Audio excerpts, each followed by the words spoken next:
Right now, a silent war is being fought for the future of your bank account, and most people don't even know it started.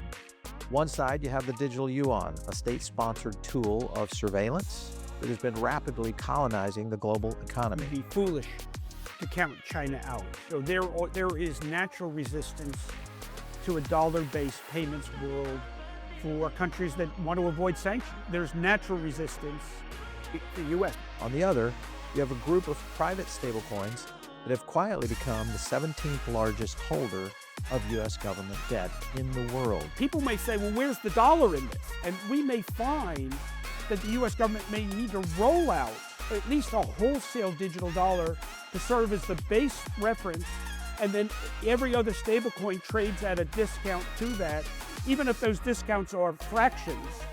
The stakes are high, and it's not just about Bitcoin going up or down. It's about whether the U.S. dollar strives to succeed in the next decade, or if it becomes a financial fossil. Joining us today is going to be the man who saw this coming for anyone else. He is the former chairman of the CFTC, the author of Crypto Dad, and the strategist currently advising the world's biggest players on how to digitize the dollar before it's too late. Chris Giancarlo is here to pull back the curtain on what is happening in the stablecoin market. You guys do not want to miss this one. If you know what the banking landscape is going to look like in 24 months, well, we're getting ready to go from analog dollars to digital, and you can't afford to miss this one. Chris, welcome to the show. How are you? I'm really well, Paul. It's good to be with you. I always enjoy our conversations. I'm looking forward to it today. Nice to have you back. It's always fun. Of course, what we're dealing with right now in DC is a very active clarity movement right now, where there has been back and forth between the industry, the banking industry, some of the biggest lobbies, and it appears at time of recording that we might see a little bit of a light at the tunnel, which means we could have clarity coming down the pipe. What is your position on this right now? It's funny, I used to practice law years ago, and the senior partner every year at bonus time would tell me that he knew he did his job if everybody was a little bit unhappy with their bonus, but not so unhappy that they would Yeah. leave the firm.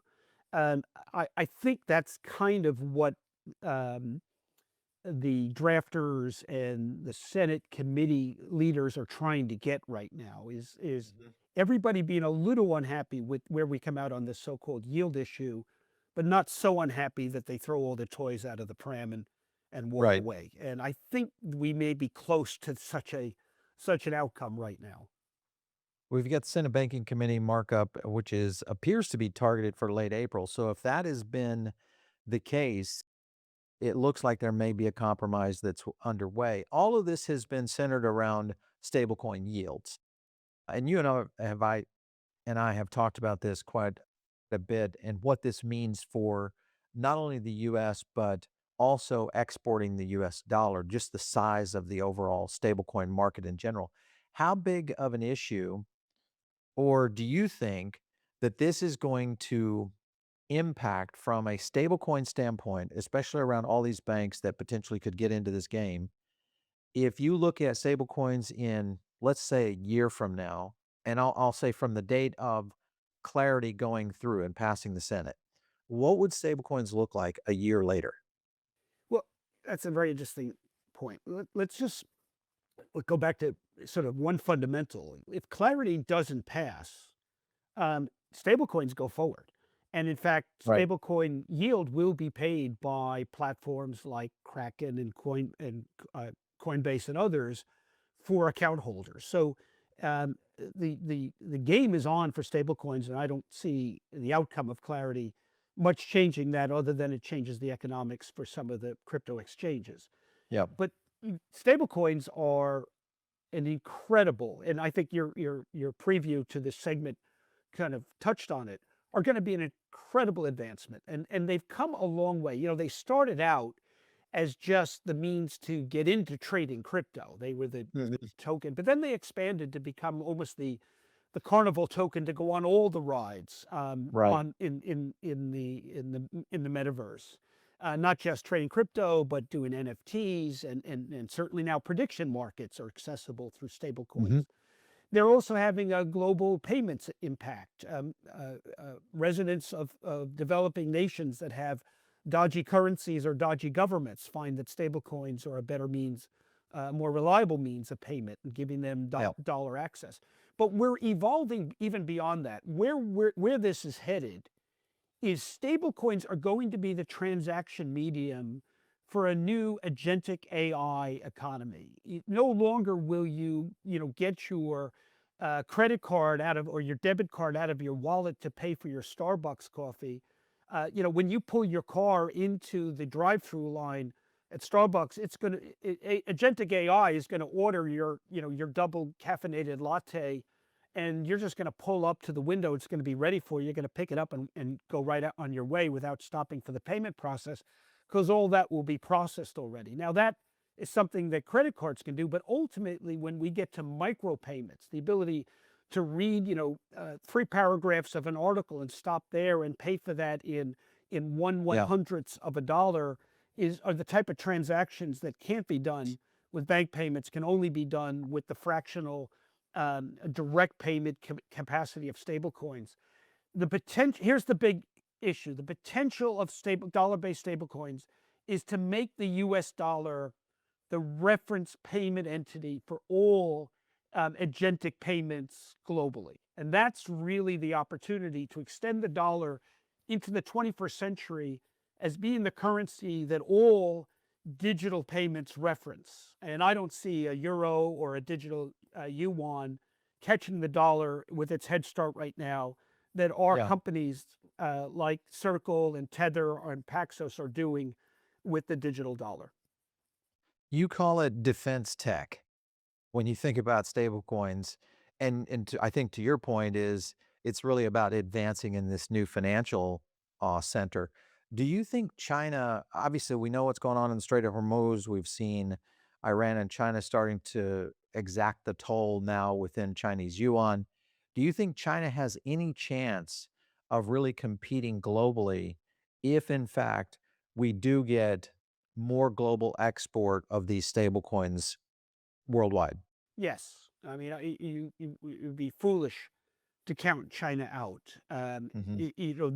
There is natural resistance to a dollar-based payments world for countries that want to avoid sanctions, and Right. even Europe is talking about a digital euro as Sure. being an instrument they can use to avoid U.S. sanctions, and so there's natural resistance to the U.S., which is why something I formed 5 years ago, the Digital Dollar Project, has from the beginning advocated for a return to US values as we digitize money. As we go from an analog dollar to a digital dollar, it's a tremendous opportunity for us to remember what got us here, that the dollar became the aspirational currency for people worldwide who aspired to free enterprise and free trade and free economic activity, free of government surveillance and government spying and government Mhm. control.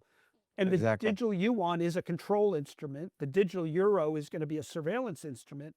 If we make the dollar the freedom instrument, we will win in this new future. Now, sadly, we seem to be imposing upon digital forms of the dollar all of the panoply of restrictions that come under the Bank Secrecy Act, which is Exactly. not a secrecy act at all. It's a surveillance tool, and that's, I think, where we're getting this wrong. We're getting it right in that we're empowering the private sector to innovate in the digitization of the dollar. We're going to do that better than the Europeans will with their government-run system, and ultimately, I think, better than the Chinese will because of our innovation capability. The downside, however, is we're imposing this Bank Secrecy Act surveillance mechanism on our digital dollars, which is the real missed opportunity. Well, that being said, because you have expressed concerns that the US is drifting toward this surveillance model, we have seen the fact that stablecoins can be frozen. We know that this is now capable inside of what's happening within the tech itself. What would change that? Is there anything that could happen either from a political landscape or possibly even from a consumer landscape that would change that? Because we've got the Bank Secrecy Act already invading Americans' lives day in, day out inside of our banking system. What would change that in Well, DC? and unfortunately, the Genius Act, which governs stablecoins, imposes Bank Secrecy Act requirements on Yeah. stablecoins. The Clarity Act draft that everybody's debating right now, it's telling that nobody's debating the fact that the Clarity Act imposes all of this surveillance infrastructure on crypto, right? We're Yeah. debating whether platforms can pay yield. We're debating whether the Trump family can engage in crypto Mhm. activities. We're debating the rights of DeFi, which, by the way, touches on privacy. But we're not Right. debating the overall imposition of the Bank Secrecy Act on the crypto industry, and I think that's the missed opportunity. By the way, if we got this right, this would be such a win. Eh, going back to Magna Carta, every society, every generation in the democratic world has had to rebalance the the balance between privacy and law enforcement. Even the Right. notion of privacy going back to an analog era, that your home was your castle and nobody could look and see what you're doing inside. That was always compromised by, if there was probable cause that you were breaking the law inside, then in fact the law could break down your front door and come inside. So we've always had a balance between law enforcement, and I'm not such a libertarian that I say we turn a blind eye to money laundering and drugs running and tax evasion. We've got to get the what I'm saying though is that we've got to regain the balance. And unfortunately, we haven't regained the balance. We still Yeah. report $10,000. When that $10,000 position was put in for banks to report cash transactions, $10,000 was worth $80,000 then. So we've allowed this to become ever smaller, ever more intrusive. We've Exactly. got to Yeah. regain that balance. Look, but I remain optimistic. I still our system is the freest system in the world. I think people will still aspire around the world to holding dollars rather than a digital yuan, which is a complete control instrument. It's not just surveillance, it's Yeah. control. You criticize the regime, your digital yuan gets turned off and you won't be able to get a bus out of your village. I mean, it's meant to be a control instrument. A digital dollar, Bank Secrecy Act doesn't go that far. Well, at least not yet. I mean, we obviously have the fact that it is there. We have had debanking before, and even though we do have at least some sort of controls against that, the likelihood of certain political functions that may come back into power could easily start to leverage that again. So that is a concern. I want to take a minute, guys, and just invite you to join the Barron Market Edge private member group. You guys can do that by just clicking the link down in our description. This is your insider's edge to the AI and crypto money revolution, which is what we really focus on here on PBN. This is additional research that I do along with our team. We have a pretty significant team on our research around not only what guides our episodes, but a lot of that research gets built into more content that I drop here on the Barron Market Edge.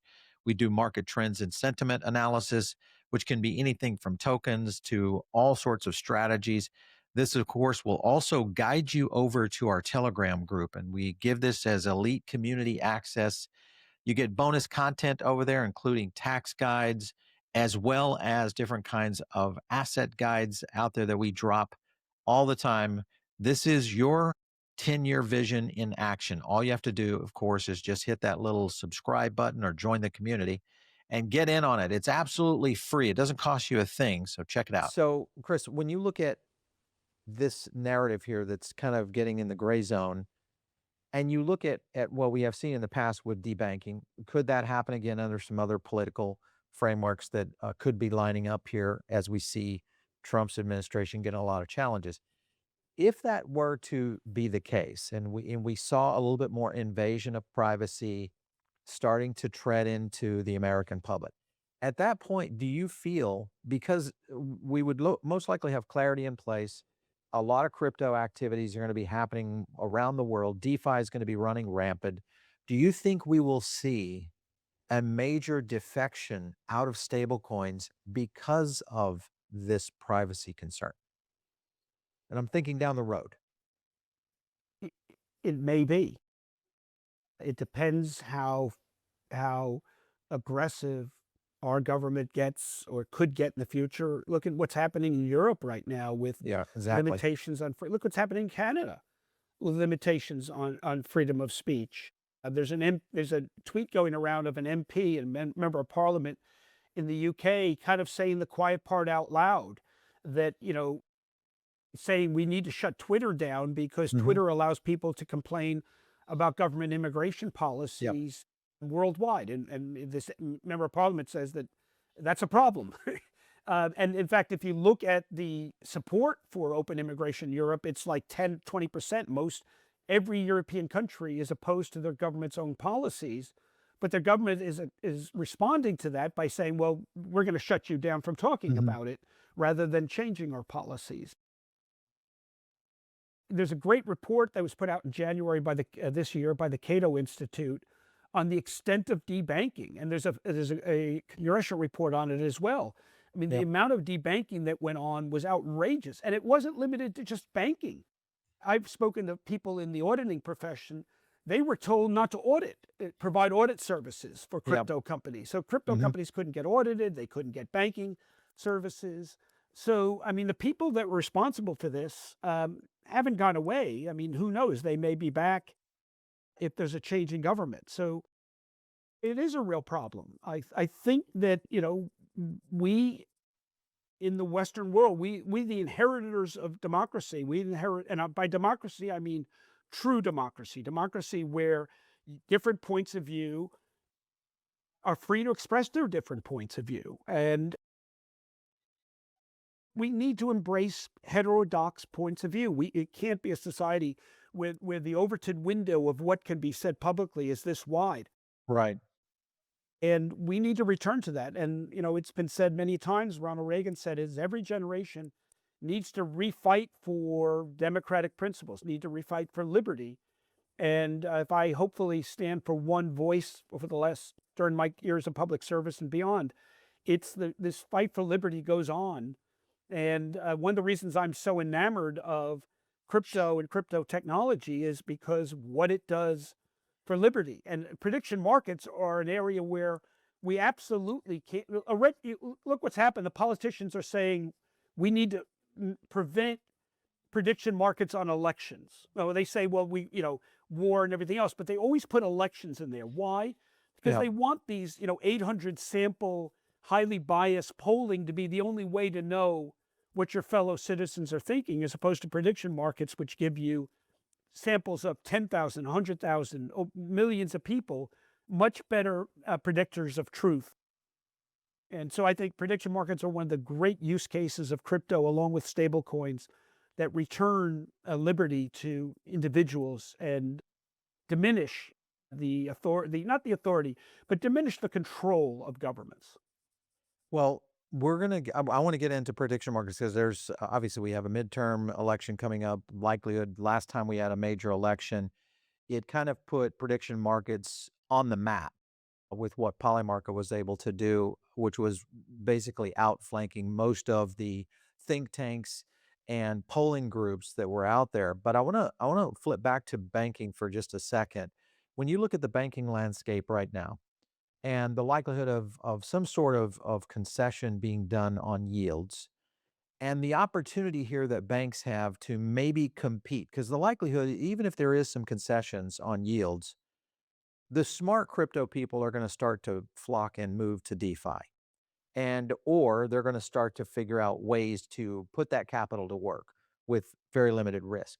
Do you think the banks will recognize this and finally make a move into stablecoin style banks in the future?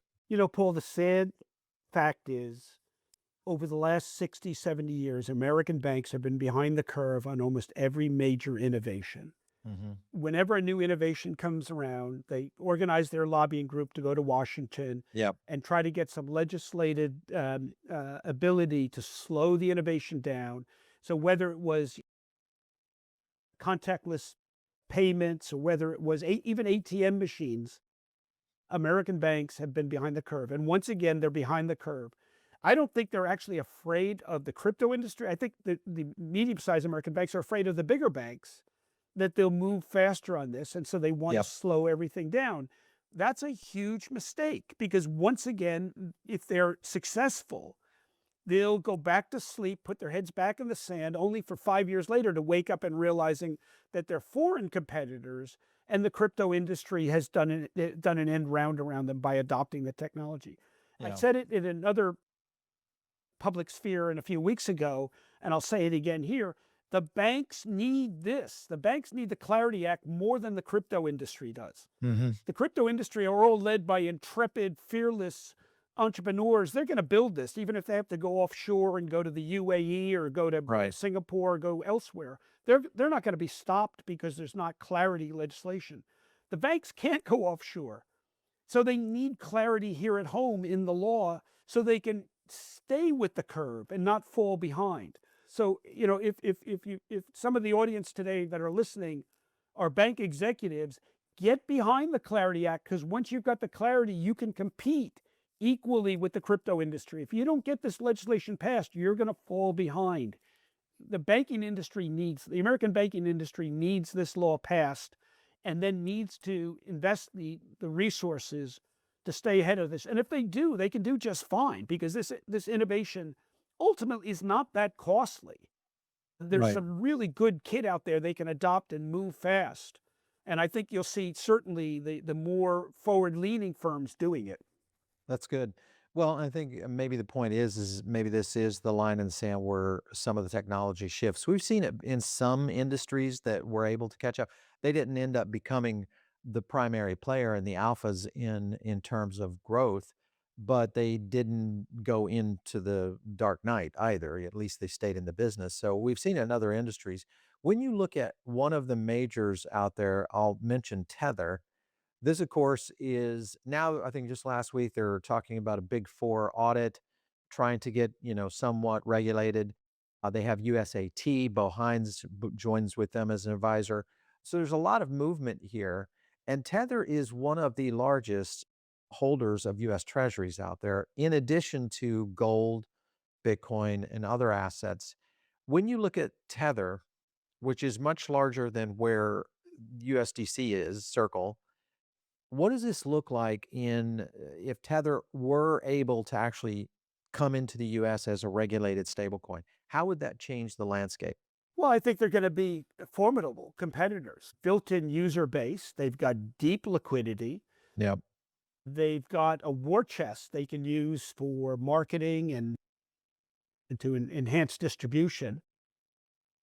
I think Tether and with Bo Hines and the other steps they've made on the US side to be fully compliant, I think Tether is going to be a formidable part of this future going forward. I don't see them going away. I see them. One of the things that I don't think is fully appreciated is even though different stable coins may have the same stabilization mechanism, let's say they have the same holdings of US treasuries, that doesn't mean they're going to trade at par to one another. Hmm. They're going to have differences in their redemption periods. They're going to have differences in the depth of the liquidity. They're going to have differences in apps that may work on one stablecoin, not on another, similar to what you have with a Galaxy phone or an Apple phone. They have different app sets. They may have differences in the quality of management and the people on the Right. board. The only way that these differences will be resolved will be in a marketplace that will work out tiny little premiums and discounts from one to the other. Yeah. I fully expect we're going to see the equivalent of foreign exchange markets develop for Oh. dollar-based stablecoins where they will trade at discounts and premiums to one another. It'll be almost like a foreign exchange market where you'll see, just as you do in foreign exchange, the major currency pairs like, dollar, euro, dollar, develop for the major stablecoins, but then you'll have secondary and tertiary dollar-based stable coins that will be sort of like smaller countries that may be issued by a regional bank or a retailer, like a Walmart dollar-based stable coin might trade at a discount to Tether Mhm. simply because the liquidity is so much greater in Tether. And so once you develop this foreign exchange market, people may start saying, well, wait a minute, what's the baseline? Just as in debt markets, you have treasuries as zero risk, and then Right. everything is priced at a discount to that, people may say, well, where's the dollar in this? And we may find that the US government may need to roll out at least a wholesale digital dollar to serve as the base reference. And then every other stablecoin trades at a discount to that, even if those discounts are fractions, hundreds of a point, you're still going to find it. There's no way Interesting. there's no way that a stablecoin issued by a small regional bank is going to trade at par to Tether, even if they have the same holdings of treasuries, because the liquidity is so different. Well, and it's distribution as well. I mean, you're Distribution. talking about availability. Exactly. So what about, okay, so you look at the euro dollar 2.0, you've compared this to stable coins in the mid-century euro dollar market. If you look at the US government restricting, I won't say restricting, but not going through full distribution on stablecoin use, because it's going to take a while for us to see real stablecoin use, I think, ad hoc across the United States. Do you think the European countries have a little bit of an edge on us right now with what they've done with Mika, where the euro dollar is being presented and what could eventually be a very fast system compared to what we're doing, which is still kind of like the old credit card systems that we were faced with versus what happened in Europe? We'll see. I mean, what the reason why so much innovation happens in the United States is not because of any one thing, but it's the whole ecosystem that we have of entrepreneurship, of our Mhm. university research and development, of our financing capability, right? Of our common market, truly common one economy. Europe has so many limitations. Even if they got MICA done first, they don't have the venture capital, network to fund innovation. They don't. They're so bank dependent in their financing. They don't, have really an IPO market and the type of exit market equivalent to us. So Europe is really, I mean, Europe has really lost its way in the last 2 decades. It's sad to see as someone who has spent a lot of time working in Europe and working with great innovative companies, but they all need to come to the United States either to sell their goods and services or to raise Yeah. capital because of the limitations of the European market. So Yeah. I'm not I don't really see how a digital euro is going to provide competition for dollar-based stable coins anytime soon. I think here's what I think is driving Europe to its digital euro, and it actually doesn't have to do with technology. Europe, the EU right now is suffering from a major loss of political legitimacy. Brexit, in many ways, was a Yep. refutation of the whole notion of the EU.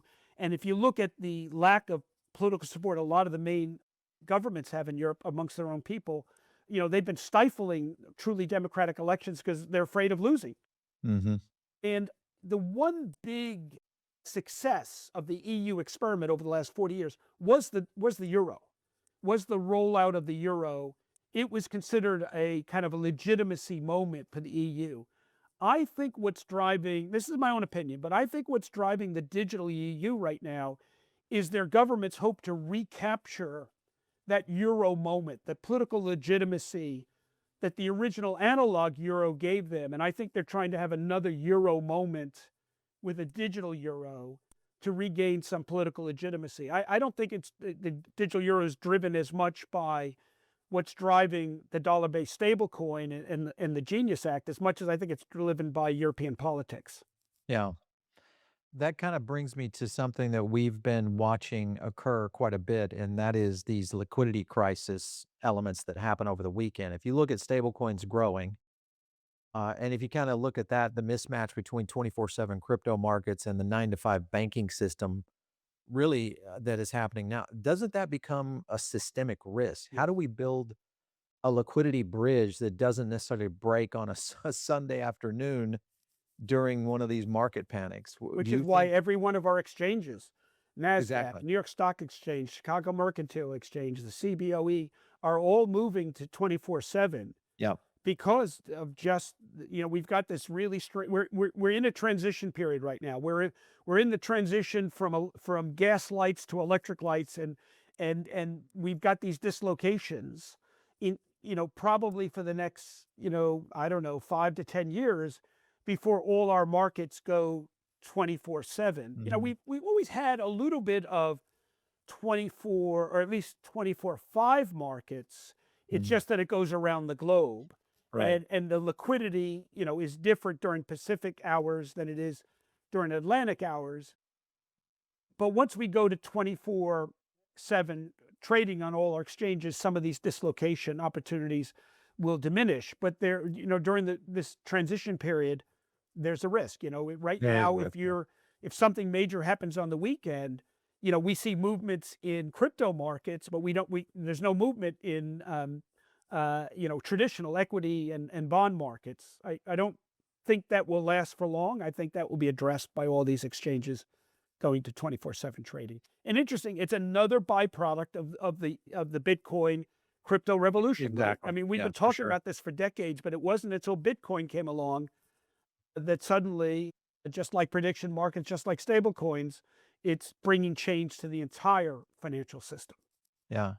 You look at the growth of these, offshore gray markets, whatever you wanna call it, we're starting to see the export of the US dollar, dollarization kind of 2.0, happening right now. Obviously, with the stablecoin starting to become a major part of the global economy, whether it's business to business, business to consumer, and you look at the major players, you compare to what Circle, Coinbase partnership has done, and you look at the rise of someone like a PYUSD, an RLUSD, Paxos, and most likely a whole slew of other stablecoins coming to market soon.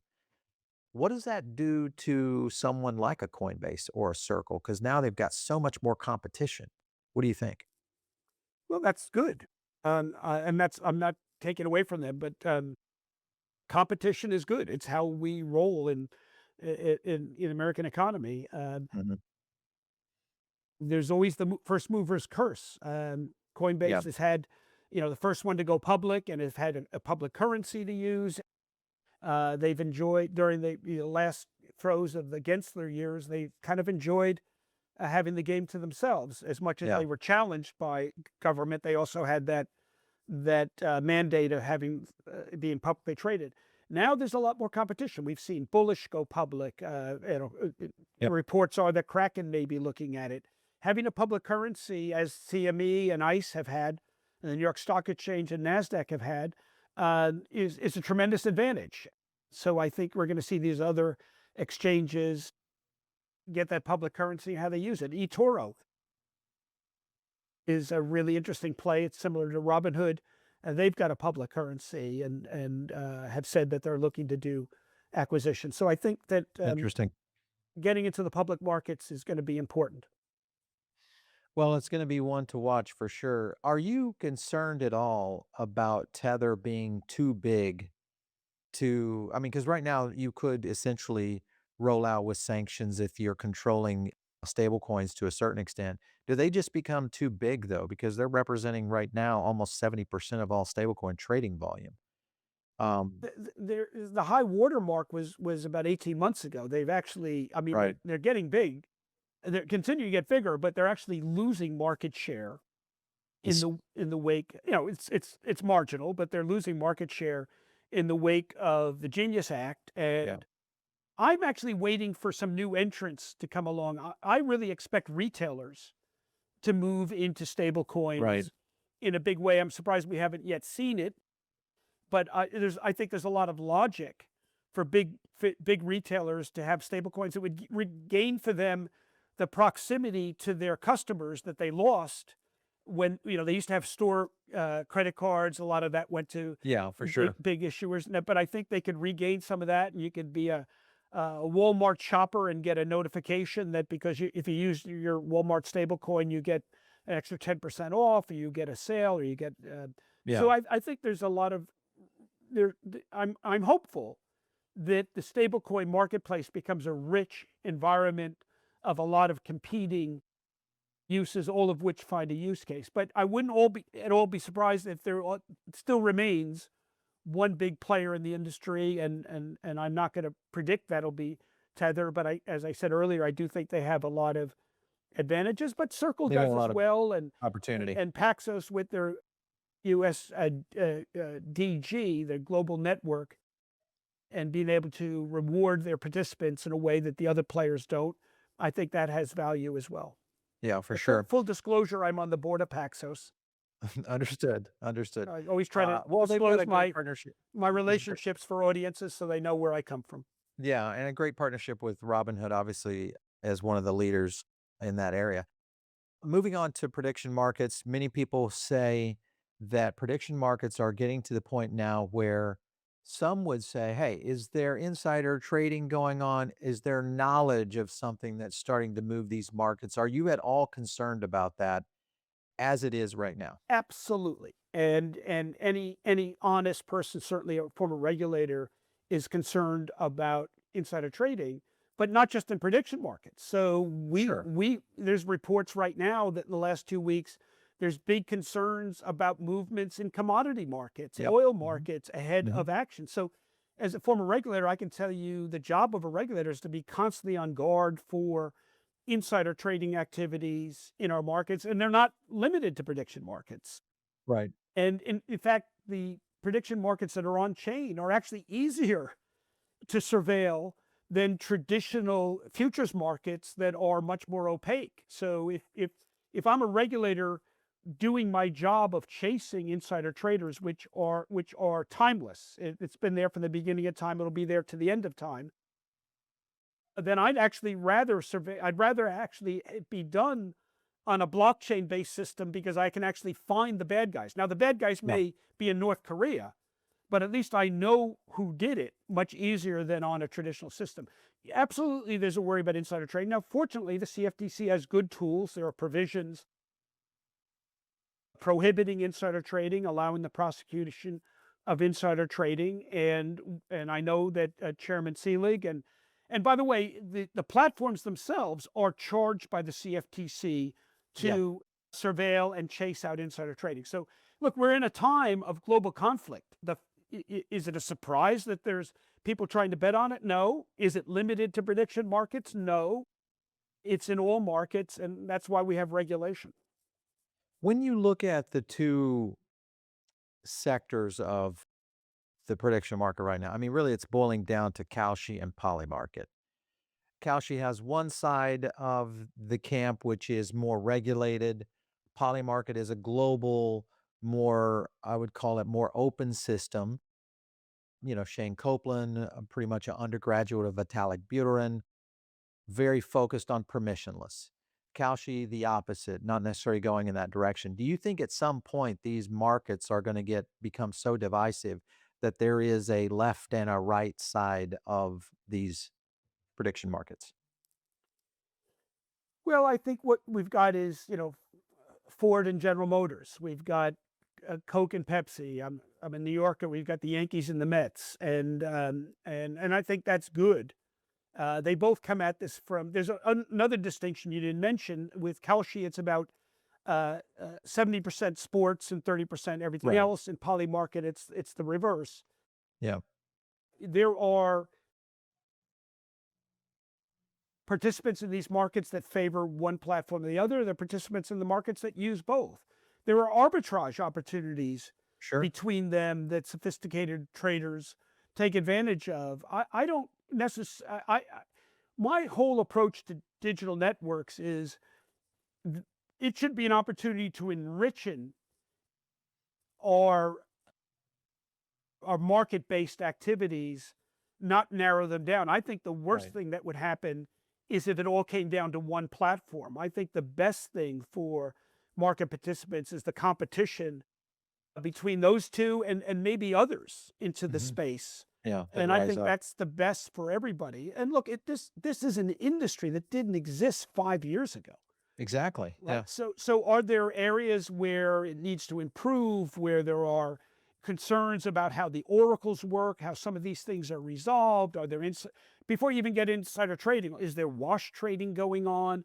These are things that the grain futures markets have resolved over the last 150 years, Crazy. not 5 years. And so I have every certainty that will a lot of these issue sets will get addressed and improved upon, but we're never going to get to a zero insider trading environment as long as you have humans in these markets that act like humans do. And by the way, we haven't squeezed that insider trading out of the grain markets after 150 years. We're not going to squeeze it out of this. But as a former regulator, it's still job number one Yeah. to go after these. Let me also share something else with you, Paul. I've just penned an op-ed that's looking for a home in one of our major publications right now, which I call How to Divvy Up Prediction Market Regulation.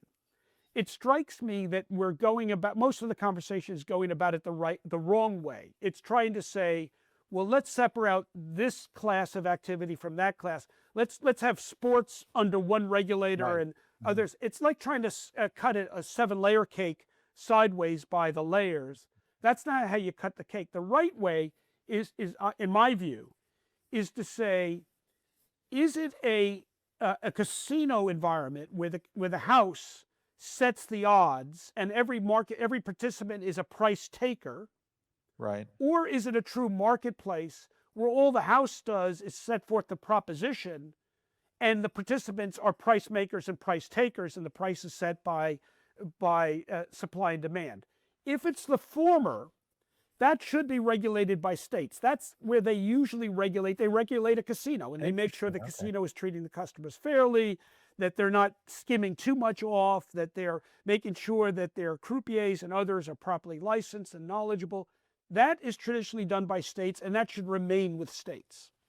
It doesn't matter whether it's sports or events or elections. If the house is setting the stakes, it's like a retail establishment. It's like saying, here's our prices, you can take them or leave them, but you can't reset our prices.